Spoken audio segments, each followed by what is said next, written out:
one thing that have I desires in my life, is to dwell in the house of the Lord.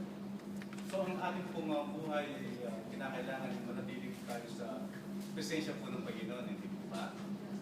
Ano ang pong pagsubok, ano ang pong suliran sa ating buhay na tumatagay, ay huwag po tayong matakot sapagkat ang pangako ng Panginoon, ang pangako, the Lord is my shelter.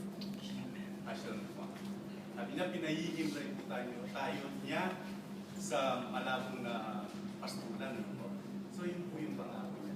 So takot ka ba sa umagang ito? Meron ka bang tinatakot sa the Lord is my shelter. Wala lang tayong kailangan. So, nawa po ay mapagpala po kayo sa awit.